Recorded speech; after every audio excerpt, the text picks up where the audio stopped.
Seriously, that's going to be a new Netflix show, Braggerton, where you have to wear old time We're- clothes.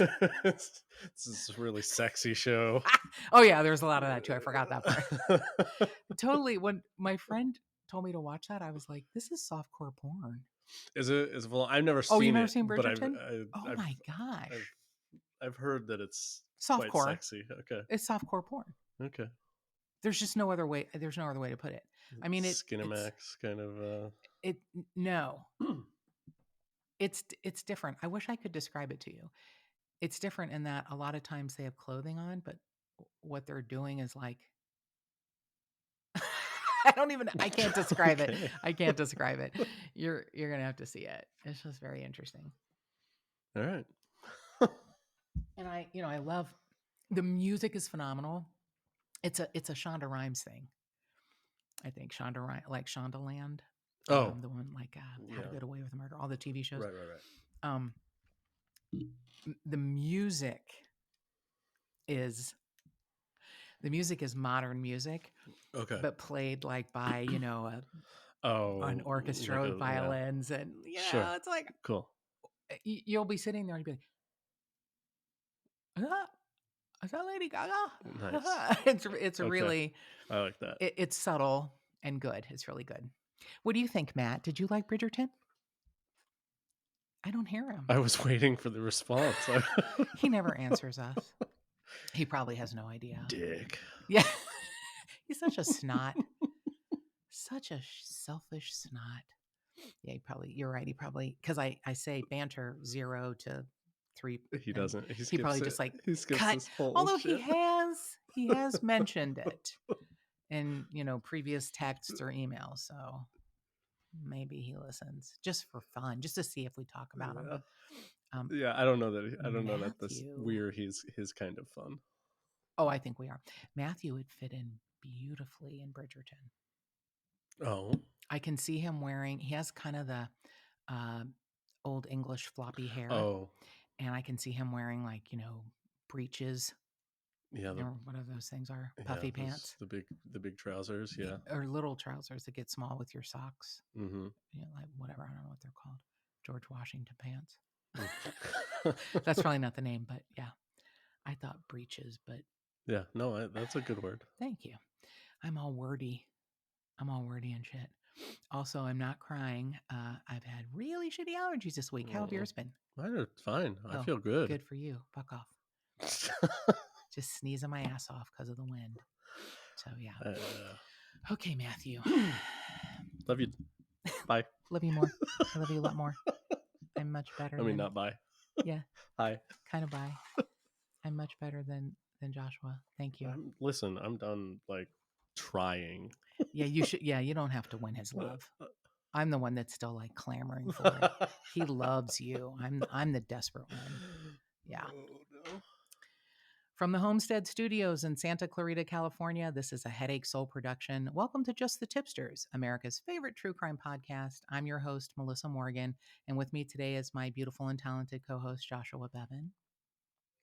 Hi. I was like, he's going to say something, right? He knows there's a microphone in front of his face. Hi. Hi. That's good. Yeah. That's good.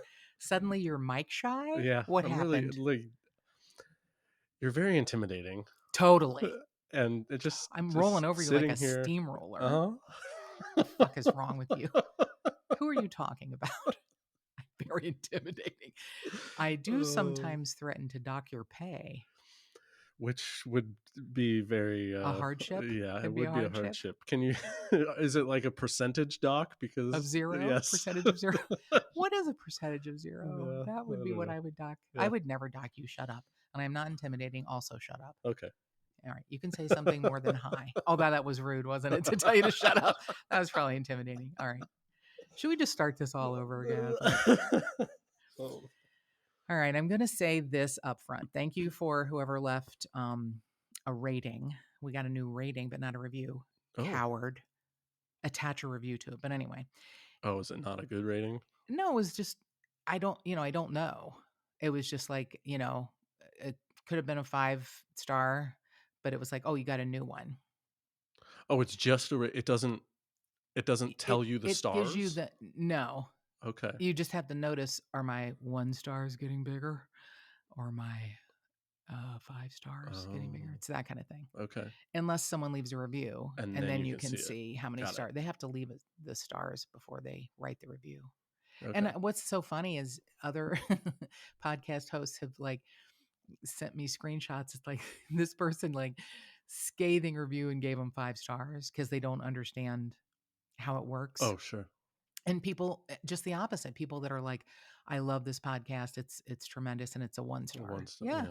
So it's like, I guess pay attention to the details is what I'm trying to say. Okay. Anyway, kids, if you'd like to give us a review or a rating, we'd be very delighted that you could do that for Yeah. us, because that's how people find us. And I know there's a lot of pod catching platforms, but if you're on Apple Podcasts or Spotify or iHeartRadio or Stitcher, consider giving us a rating or review. We're very grateful for all of those. And if you have, oh no, I don't want to do that now. I was going to say do an unsolved homicide, but no, we'll do that at the end.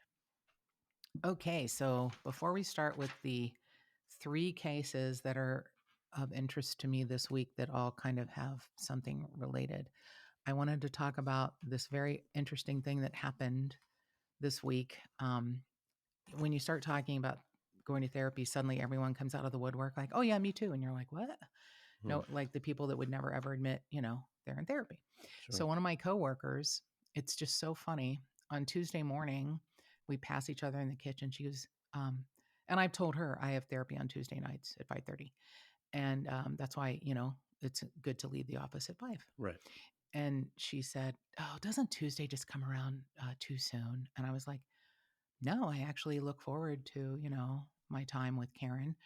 And she said, yeah, I just always, put so much pressure on myself to finish my homework. Oh. I'm like, what? I think you might be getting the wrong homework then No, if it's wait till you giving you hear. Wait till anxiety. you hear this. Oh, yeah. So she goes, like this week, we're working on trust. And I'm like, okay. And she said, my therapist said, what does trust mean to me? And I was like, Jesus, fuck me, Christ. If my therapist said that, I'd be like, go fuck yourself. Let's talk about something more important. If I don't know what trust means by now, how the fuck did I make it this far? So I couldn't wait to get home Tuesday night, and I couldn't wait to confront Karen. So, it's via Zoom. And I was like, so this interesting thing happened. I found out one of Mhm. my coworkers. Oh, by the way, we have therapy on Tuesday nights at 5:30, both of us at the same time. Oh, okay. You Isn't are that funny? matching up. Yeah. Okay. Yeah. So I say to Karen, she said Tuesday comes around too often because, or too, like too quickly, because she hardly gets done with her homework. And before I can say, and she knew where I was going, before I could say anything, she goes, oh, yeah, I assign homework to people all the time. And I was like, Well, where's my homework? right, right. What the I was like, she must not like me. And she goes, I would never assign homework to you. You put so much pressure on yourself. I could never make you work harder than you make yourself work. Nice. And I was like, Well, oh, okay. I guess yeah. I'm in the upper graduate class of crazy, Mhm. because I don't have to have.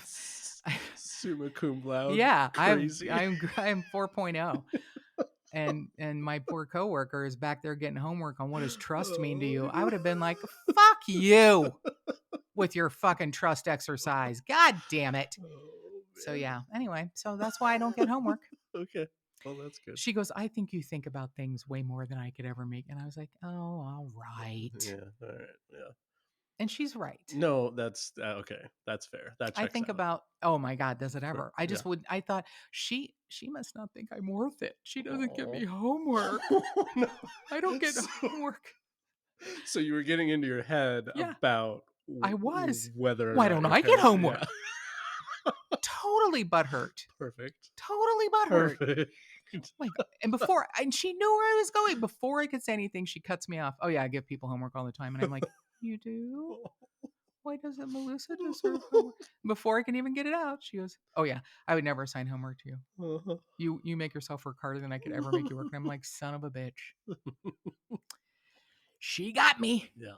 So I was thinking about coming up with like a doll called like My Little Therapist, like My Little Pony, Mhm. except it'd be like a And little, brush its hair and yeah. yeah, And okay. it's in a little stable, Yeah, and you could talk to it in between visits with your therapist. perfect. What do you think? That's great. But My now little but therapist. now I'm picturing you, talking to a doll, and I don't know if that's Um, meant. and that's different from everyday. Yeah, How? I know. I don't know. Who you're sitting across from me? You Uh, don't know now by yeah, now who yeah. I talk to everything. Uh-huh. Hello. Everything is a sentient being in my Mhm. world. Yeah. I'm not sure that that helps with the The mental mental health health. part? Yeah. Yeah. Hey, Matt, cut that out. We'll cut that part out where so nobody can come back later and be like, yeah, look what we have on audio tape. She talks to My inanimate neighbor's objects. Rottweiler Yeah. all the Well, those time. people needed to be killed, Joshua. They were committing sins against our Lord and Savior Jesus Christ. For God's sakes, I'm doing the Lord's work here. Oh boy. What is wrong with you? Uh, So, my least favorite commercial is one of those SPCA commercials, and my apologies to Sarah McLachlan, but I am hoping this will change how you hear her song because it's now the new theme song for Manscaped. In the hands of the angel holding up your balls. I know they won't drop them. Manscaped does it all. Over to you, Joshua. How's your balls? Oh my god. Valentine's Day is coming Oh, up, and they're if you great. need a gift, If you need a gift for yeah, Valentine's, exactly. we got you covered. Or Or uncovered, or exactly. shaved. Well, actually, there's breaking news. Manscaped sells beard trimmer products. That's right. They're once again revolutionizing men's grooming with the new Beard Hedger Pro kit. Do tell. Yeah, the titanium coated T blade is tough enough on hair, but smooth enough on your face to lead to a single stroke efficiency. I rented that in the adult section of the. Never mind. No, Uh-huh. I did not. It brings satisfaction one stroke at a time.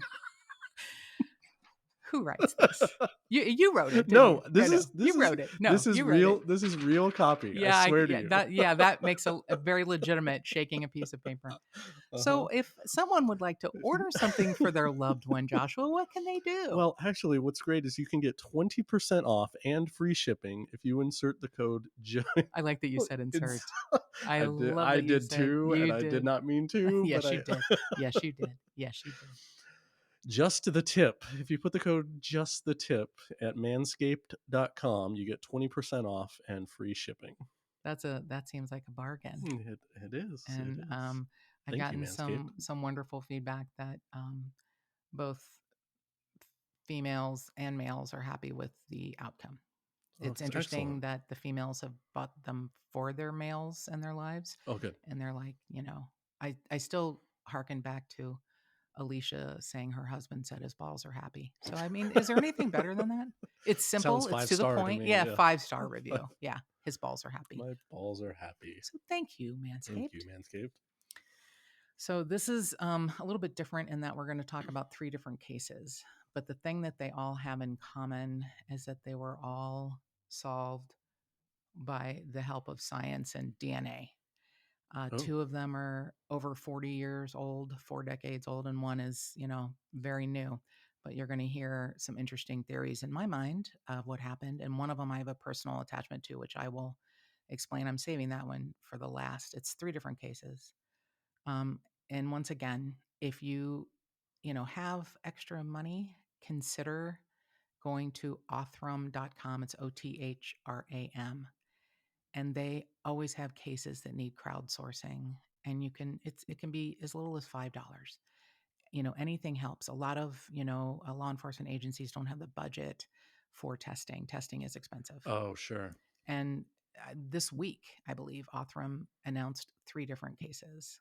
Now, it may not be we have found the perpetrator, but it is a mixture of we have found the perpetrator and we know who this Jane Doe is now. and now we can find the perpetrator. Oh, okay. Yeah, it's like a lot of, cases you are You unidentified just have a just lot of because, yeah, like wow. the Long Beach John Doe, 35 miles from his, family, and they never thought about Hmm, John Doe cases, and 40 years later.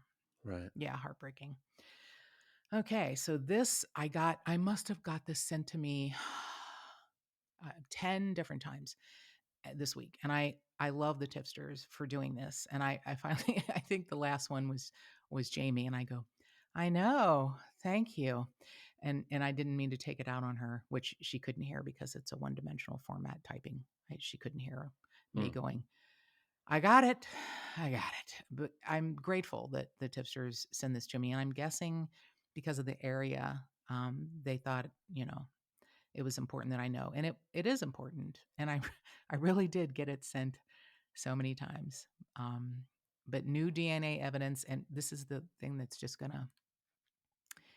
it's gonna make me angry. Witness testimony helped investigators arrest two. I do love the fact that they say two elderly suspects this week in connection to a nearly 50-year-old murder Oh, of an because it was 50 years old? yeah, Wow, okay.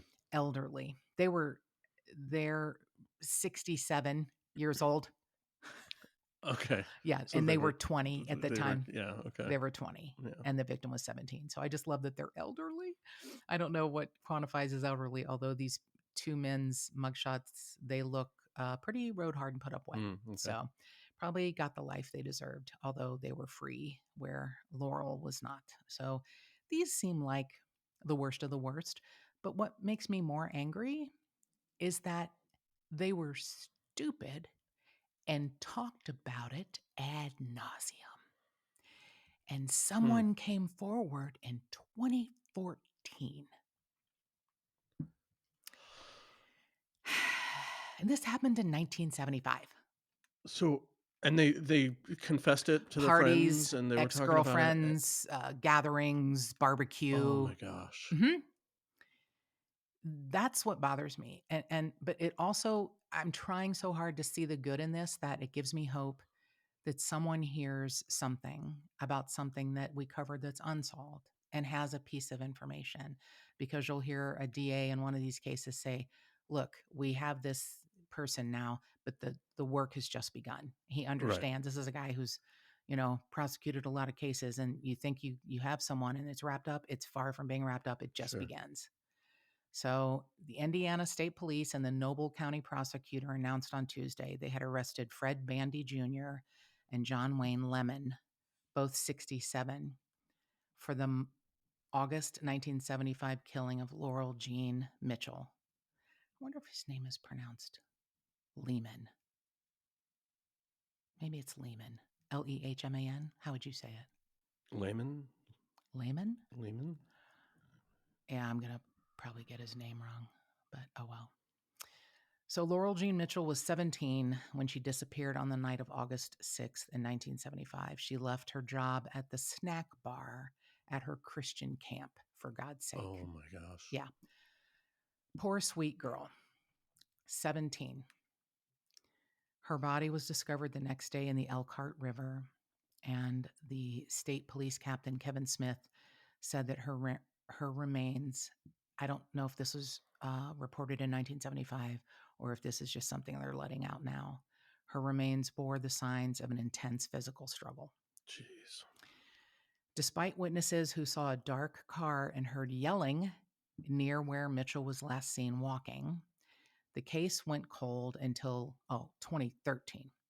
That was 2014, when a probable cause affidavit indicates that a woman contacted the Noble County Sheriff's Department to say that John Lehman, her former boyfriend, confessed to killing Laurel Jean with his wonderful friend, Wow. Fred Bandy. The Wow. following year, investigators interviewed another man who said that Fred Bandy confessed to uh, murder at a high school party, a reunion, not long after it happened. Jeez. A third person came forward and said Bandy confessed to him at a party. My God. Maybe, a little liquid courage and you just start talking about Just blab about the yeah. shit you do. Yeah. And I'm guessing small towns, maybe these people thought, I can't say anything because they'll kill me too. I mean, I don't know. I think we all Hmm. have our reasons. And I mean, look at this. This was reported in 2014, and I believe it was 2019. Yeah, 2019. The police resubmitted Laurel Jean's clothing for DNA testing at the Indiana State Police Laboratory. The Wow. results were eventually compared to a 2022 sample from Fred Bandy, which revealed he was 13 billion times likely the source of the genetic material, and then also another unknown individual. So then they get an affidavit to get layman's DNA. And what they believe happened is they abducted Laurel Jean in Bandy's 1971 Oldsmobile and then drowned her at a public access site on County Road 600. Oh man. So they've both been arrested.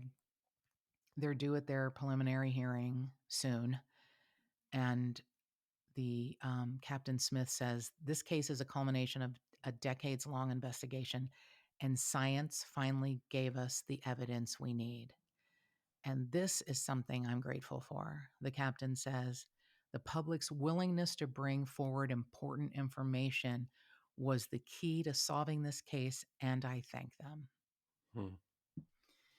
And the prosecutor, Jim Mowry, says, the case against uh, Bandy and Lehman is just beginning. And while the arrest of these two individuals is an important step, it isn't the end. The investigation of this crime is still ongoing, and the prosecution of these defendants has just begun. So, yeah, he's right that a combination of science and I'm going to say tipsters because it's one of my favorite words because Yeah. tipsters are amazing. I know there's probably a reason why they didn't come forward before they did. I guess I can say I'm grateful they came forward when they did. Yeah. It gives me hope for some of the older cases that we cover, like the Tom Starkle case, that 40 years down the road, somebody may still come So forward. yeah. So, the good part about the next story and next two stories in this one is that DNA helped with these, and perpetrators are in custody. Okay. So, this is going back to the Idaho 4. There's been a lot. Sorry, Matthew. It's my jam. I'm going to kick your ass.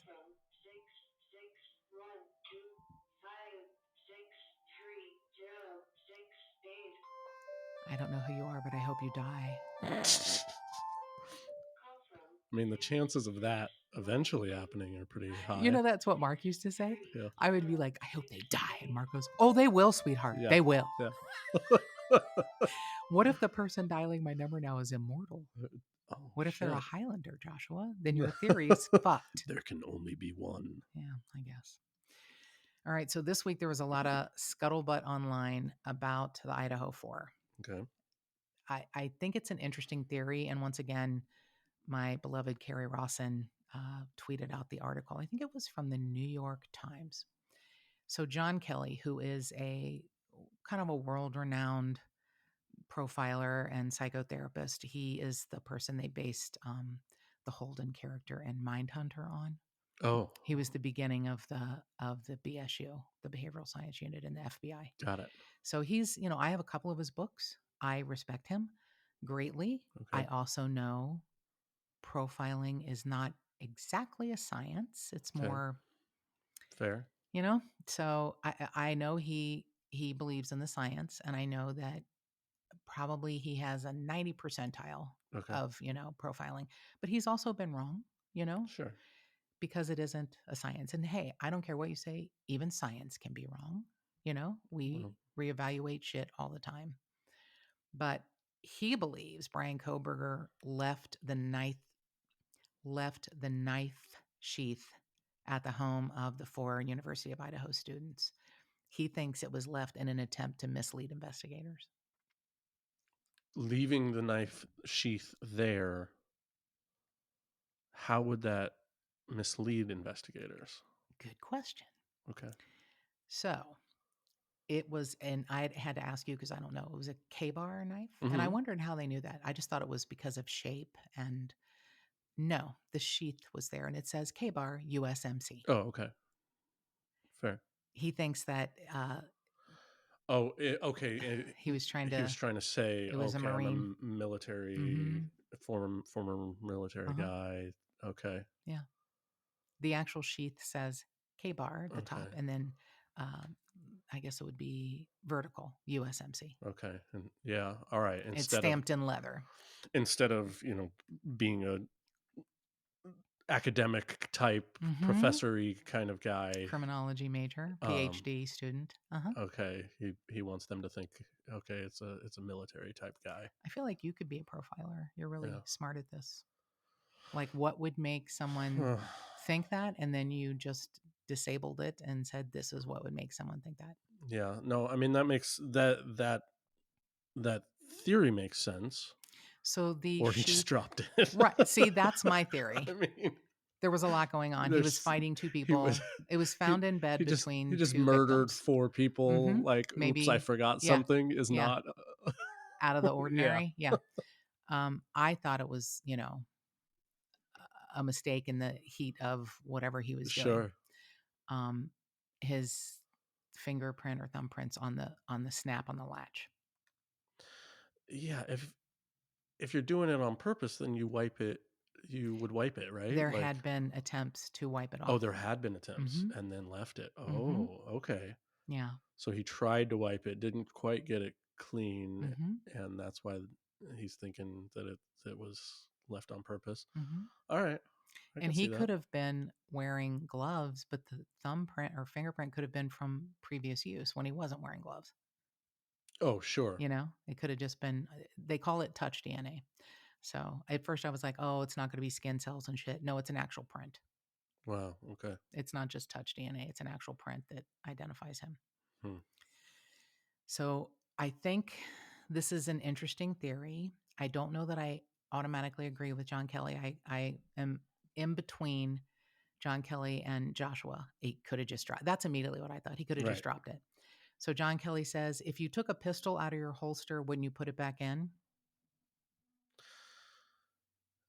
I mean, if you were just using it one time, As opposed to four, as opposed, yeah, just for shooting up a house. yeah, Mm-hmm. yeah. You don't know if I you don't know. agree? I mean, Okay. it's. I see where he's going. I get it, but I'm with you. uh, I have questions and yeah. concerns, and he says, I don't know anybody who wouldn't. And if I went fishing, wouldn't put it back in the sheath and take it with them. I don't know anybody who wouldn't. And if I went fishing and had to take my knife out, I would definitely put it back in the sheath. Yeah, Are you because murdering fish? well, he's cutting his fishing line, whatever, his Yeah. tangled line. He pulls his knife out, cuts Mm-hmm. it, puts it back Mm-hmm. because you're focused on the thing that you're doing. Mm-hmm.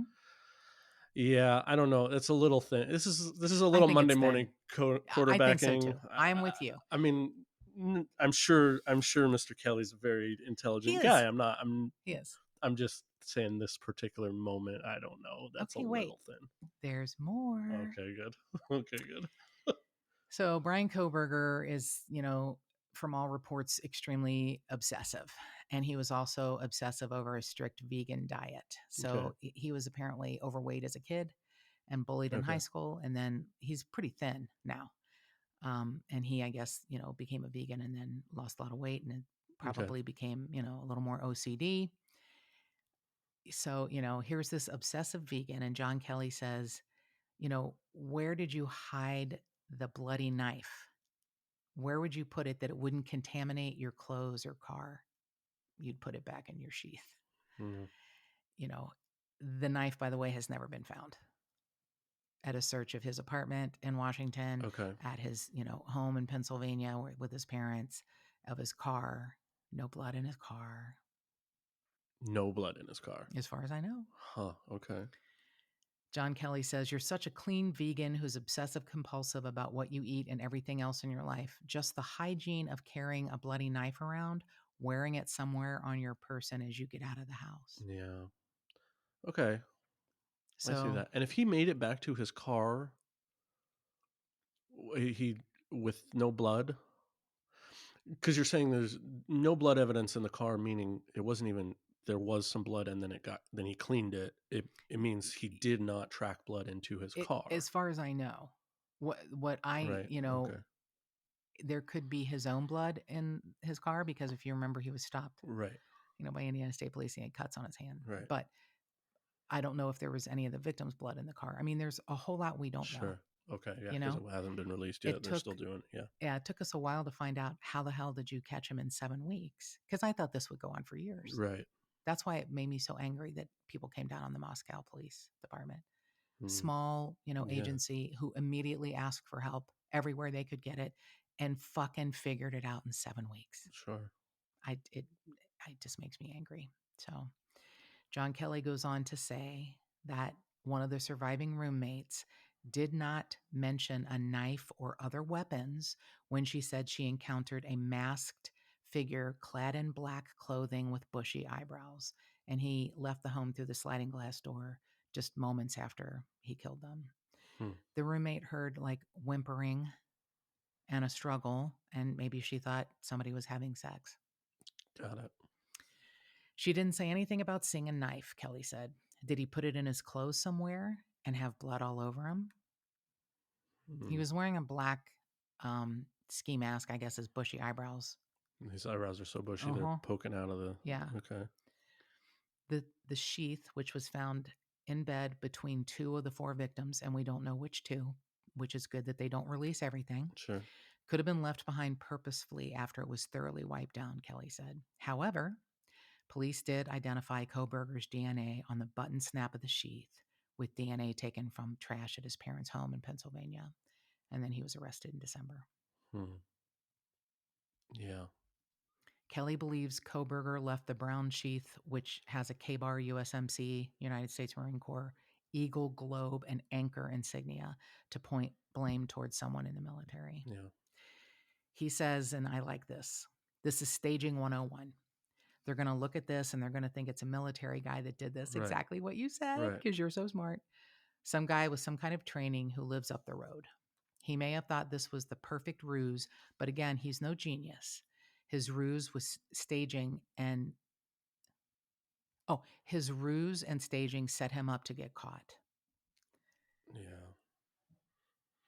Kelly's belief that why would Koberger think he could mislead investigators?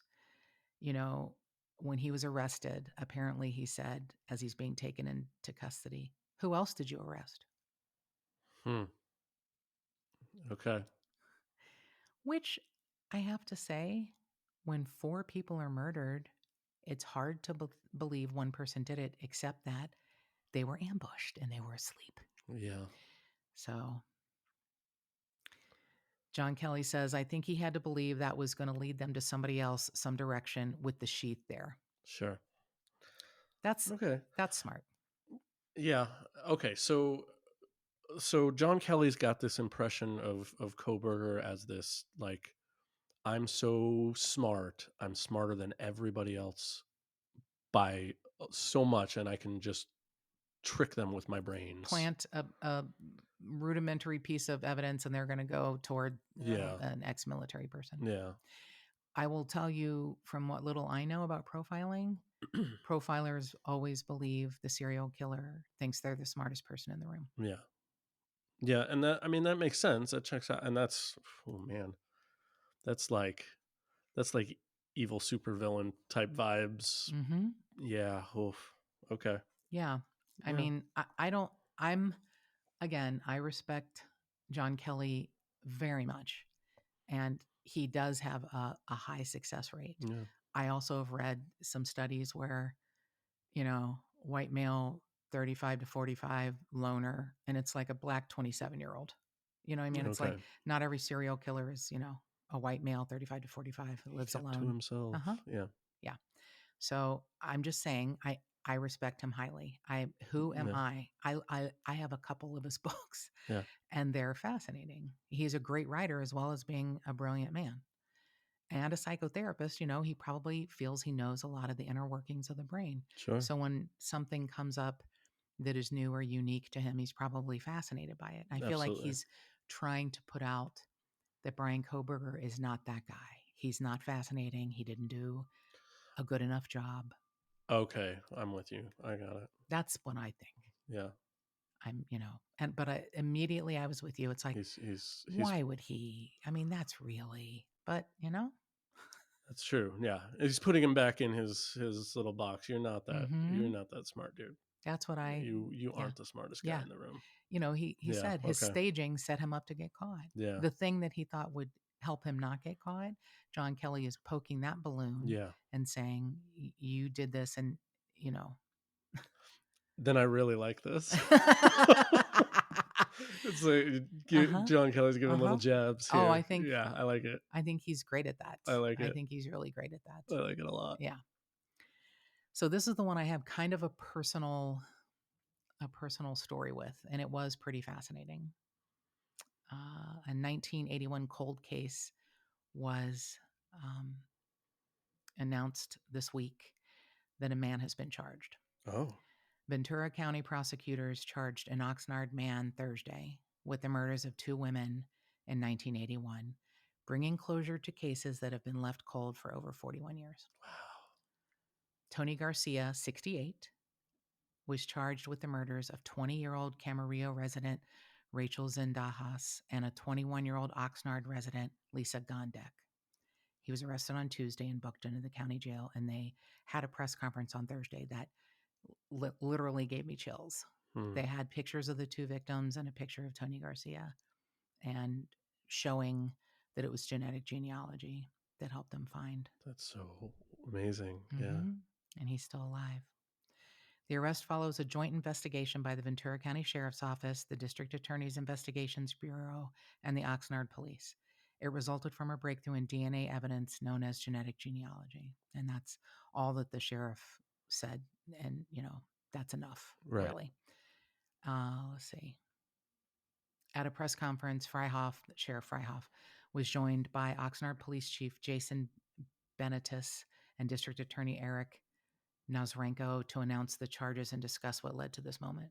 After more than 4 decades, the long arm of the law has brought justice to the Gondek and Zendejas families, and this has given justice that he deserved to Tony Garcia. The two cases have been connected since 2004, Hmm. when DNA evidence from the Gondek case matched evidence collected from the Zendejas case in 2002. Other similarities exist between the two cases, from the victim's manner of death, strangulation, to the late night timing that both crimes were committed. However, it was not until the sheriff's cold case unit reopened the cases in December of 2019 that Tony Garcia emerged as a possible suspect. Genetic genealogy DNA analysis corroborated Garcia's identity as the suspect, although authorities on Thursday declined to provide details about the process. Garcia was born in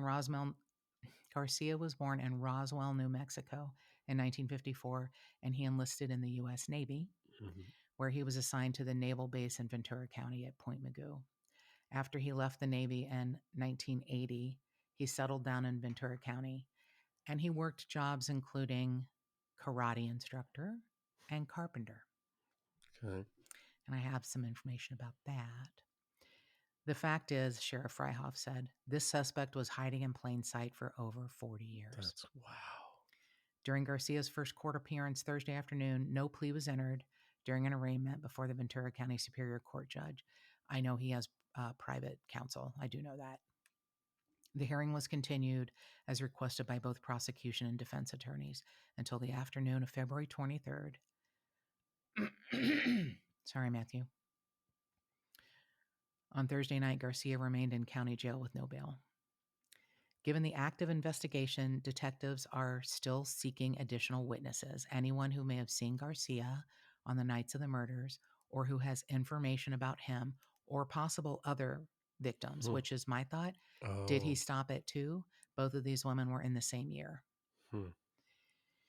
They're asked to contact cold case investigators at 805-383-8704 or coldcase@ventura.org And I'll read that again at the end. Rachel Zendejas was raised in Modesto, and she was the youngest of 6 kids, and her family moved to Camarillo when she was in high school. She was a young mother. She had 2 young girls, Monica and Eva, and she moved into an apartment with her brother, Roy, on Mobile Avenue. And I will tell you that I know where that is because I had the opportunity to go there, and I'll explain that in a minute. Hmm. She was a student at Oxnard College and raising these 2 beautiful girls as a single mother. January 17th of 1981, 3 months after Rachel moved in with her brother, she had a babysitter come and take care of her girls so she could go out that evening. She later drove the babysitter home and then never came back that night. Oh, wow. Her body was found in a carport across the street from her apartment complex. Oh, man. She was discovered the next morning, January 18th, by 2 newspaper delivery boys. Jeez. Her cause of death was homicide by strangulation, and there were also signs that she had been sexually assaulted. Deep breath. I'm going to tell you that both of her daughters grew up to be nurses, losing their mom when they're basically toddlers, you know? Wow. Yeah. But I want to know who this person is. Hold on. Oh, it's her brother. Rachel's brother. Did I say his name was Roy or Ray? Hold on. You said Roy. That's what I thought, but I want to make sure.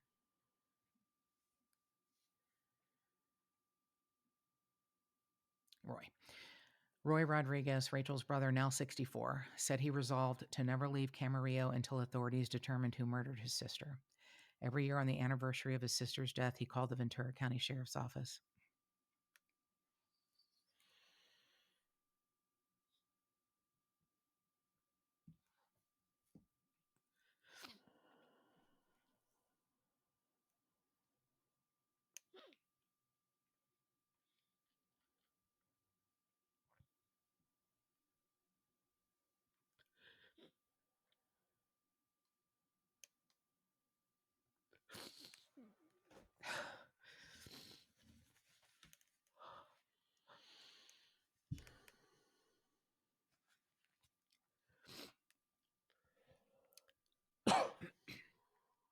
To speak to detectives on the case, which is one of those things that you hear family members do, Oh, wow. and you just hope they, at some point, can stop doing that. Yeah. Oh, my gosh. A few weeks after the 42nd anniversary, he and his nieces, who both now work as nurses, were called by the detectives to break the news of Garcia's arrest. They complimented me to my nieces. They were on a conference call when they said,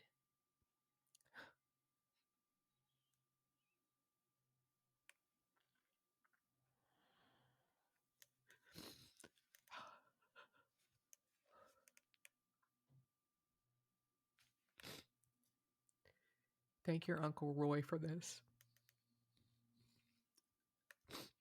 Thank your Uncle Roy for this happening today, because he never forgot and he never stopped." Wow. Lisa Gondek never planned to stay in Oxnard. She's a Connecticut native, and she took a bus across the country to visit a friend who was in the Navy in 1981. She liked California so much she decided to stay, and she rented an apartment on West Gonzales Road, and she got a job in retail at the Esplanade Mall, which is no longer there. On the night of December 11th of 1981, she went out dancing at the old Huntington's nightclub at Wagon Wheel Junction. Around 3 a.m. on December 12th, a neighbor reported smoke coming from her apartment. The Oxnard Fire Department responded and found Gondek's body in her bathtub. The medical examiner later determined Gondek died from strangulation and suffocation. Detectives pursued several leads in the case, but there were no suspects identified until Tony Garcia's arrest. Until Tony Garcia's arrest. We've been working on this case for many, many years, and we're glad to see this happen. So I can tell you my experience with those two cases is that I audited a class probably 5 or 6 years ago um, from a psychic detective Oh, okay. who lives or lived. She doesn't anymore. She just moved in the Ventura, Oxnard area. Okay. And she took us to several different crime scenes and had, um, burgeoning psychics walk around with a legal pad and write down their Oh, okay. So impressions. Yeah. she was trying to stoke Mm-hmm. the other psychic Yeah. other people's psychic abilities. Yeah. Yes. Okay.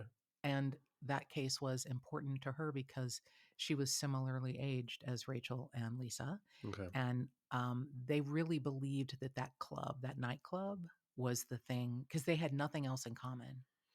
Oh. It was like these two cases, it was like 10, 11 months apart. One's January, one's December. Hmm. Um, they had nothing in common except for two beautiful young girls Right. with brown hair. That's a lot of people, Right. and beautiful girls living their life. I mean, can you imagine being Lisa Gondek? I'm a Connecticut native and I come to California. I'm like, I really like it here. I'm going to stay. And 3 months later, you're murdered. Wow. I mean, yeah. So my friend Pam, who I interviewed probably the first year of this podcast, one of the earlier episodes, was teaching a class on how to develop, your skills Okay. as a psychic detective. Okay. And I will tell you, it was fascinating and off-putting because that wasn't the only crime scene we we saw. We went to another one of a police shooting that was, um, I felt that was pretty big too. Hmm. So these two girls, um, it came back to this club, which apparently was very, popular in the late 70s, early 80s. Okay. And Pam used to hang out there Okay. and she had long brown hair. I mean, it wasn't like she was saying this could have happened to me, but it was sort of like this could have happened to me. Sure. Um, she felt there was a connection to a business. This is what she felt, not Hmm. what the students felt. Some of the students, I think, probably got great information, but I don't remember. Oh, okay. I do remember a few things Pam said. Hispanic male, Okay. and there was a business they had in connection. And we were literally racking our brains like dry cleaner, grocery store, Sure. drugstore, gym, and the fact that he was a karate instructor, Oh. it was like, could they have taken karate classes Hmm. together? Okay. And I really love, sorry, Matt, that, they're still asking for information because I don't believe Tony Garcia stopped at 2. Hmm. Okay. I do not believe he stopped at 2. I Yeah. just don't. One Yeah. year you just decide, you know what? I'm 28. I think I'm gonna kill a couple young girls. Right. And Okay, then I'll that's it. space it out, but I feel like Yeah, he and get away evolved, with it, right? Because it was, and then but say, "Okay, cool, I'm done." mhm, Yeah, I don't know. yeah. And I feel like setting the fire at Lisa Gondek's apartment was him evolving. He Okay. was changing his MO. Okay. I'll throw them off. Yes, I enjoy Yeah. strangling people. One person was in her carport after I sexually assaulted her. Jeez. One, he broke into her home and assaulted her and left her in her bathtub while setting the place on fire. Wow. Same person. Yeah. So I think he was trying, in a Brian Koberger way to throw cops Sure. off Sure. by changing his MO. I just don't think he stopped. Yeah, I'm with you. The likelihood of him being cool and done and satisfied after Yeah. 2 Uh-huh. sounds low. He was a pretty well-respected karate instructor in the Ventura area. I'm What are you sorry. laughing at?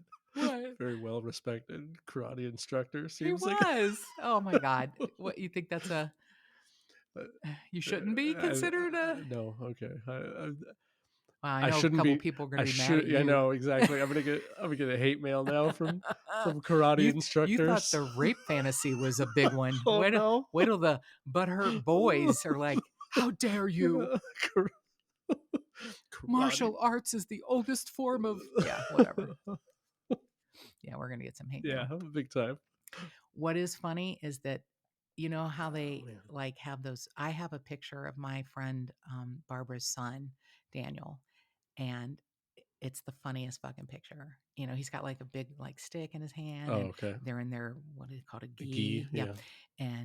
and it's what's it just warmed my heart. You get a whole bunch of different shots, and his mom said, "Which one do you want Melissa to have?" And he said, "I want her to have the one with the dragon in the back. That fits her." Nice.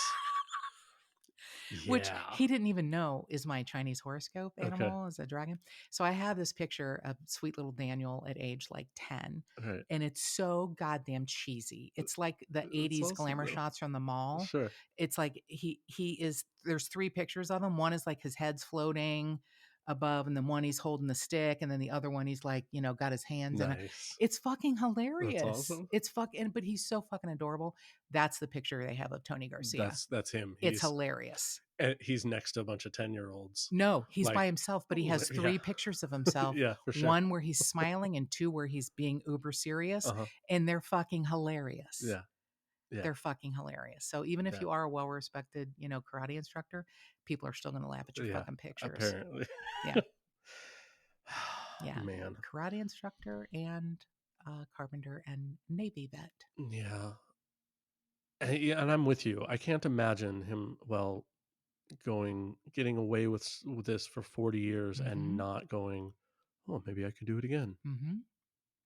Hiding in plain sight Yeah. is the exact thing they started the press conference with, Yeah. hiding in plain Wow. sight. I'm Wow. really happy that they are asking for tips. I really am because Totally. sometimes they think we got this guy and that's it. I think they're smart enough to know they're probably more. Sure. Maybe Yeah. they just can't definitively link them right now, and they don't know the years that he was 28 when he killed these Right. two. And maybe they do have some, But need something more. that they suspect or Hmm. whatever, but don't have enough. Exactly. Yeah. And here's the other part: convict him for these two, and then he's inside. Once you're inside, you're gonna blab to your cellmates about other shit Oh, like that's that. interesting. That uh, if you're in there, you're 68 years old. Hmm. You're done. Your life is Right. is over. So yeah, you're gonna just be free about the information you put out, right? You know, I'm going to say something about his mugshot, which I don't think I've ever said before. And I don't think he has remorse because here he is, over 40 years later, living his life when he's extinguished Wow. at least two. His mugshot is so interesting because it's just this 68-year-old man with dyed black hair. And they have it next to his 28-year-old picture. He was very handsome, you know, Hmm. probably a little guy, needed to, puff himself up with martial arts. But the picture of him being booked on Tuesday night, he looks relieved. Oh, It's like, maybe it's resigned, sure. but I've never seen a look quite like that in a booking photo. Huh. Okay. Well, yeah, you've been hiding it for 40 Hmm. years, and and okay, I finally don't have to hide the secret anymore. Yeah, Yeah. but I really don't believe he stopped it too. Yeah. No. I asked Pam that too. I haven't, we were texting back and forth Hmm. when she was like, "Do you remember this?" And I'm like, "Of course I do. I stood next to you in the Sure. carport Yeah. Yeah. Yeah. listening to what you were getting, Right. the impressions you were getting." And she didn't even remember. I go, "Do Oh, you she didn't remember?" remember the No. class. Okay. No, she remembered the class. She didn't remember what she got. Oh, what She she goes, got "I need to go back and look at my specifically. notes." I go, "You got a Hispanic man Yeah. and a connection somehow." And she said, "Oh my gosh, did I? Oh yeah, I think I remember now." Yeah. Okay. Yeah. Hispanic male and a connection with a business is all she could. That's why they were thinking it was that bar. Hmm. So I'm going to say this again. If you happen to have been a patron of Huntington's or Hmm. even anything around Oxnard or Ventura in the late 70s, or if you knew Tony Garcia in any of these, subsequent decades, please call 805 383 8704 or email coldcase@ventura.org. And living in a community for 40 years, I believe you have to have developed some sort of roots. It's interesting that he was still on bail. Not still in, not released on bail 2 days later, which means maybe nobody came to bail him out. Oh, they set bail and Yeah, nobody posted it? yeah, he's still being held. Oh, wow. Yeah, like maybe it was $1 million or something. I don't know. But he has a karate business still? Like, I mean, if I he's don't a think he Oh, does, okay. but I think he's probably retired. I don't even know Got that it. he ever had a business. He was an instructor Just an instructor. and could have Okay. been at Got it, someone got it. else's, what are they called? Dojo? Dojo, Yeah. yeah. Could have been an instructor, an employee somewhere else, but he Okay. was an instructor. But he has private defense counsel, which that costs money. Right.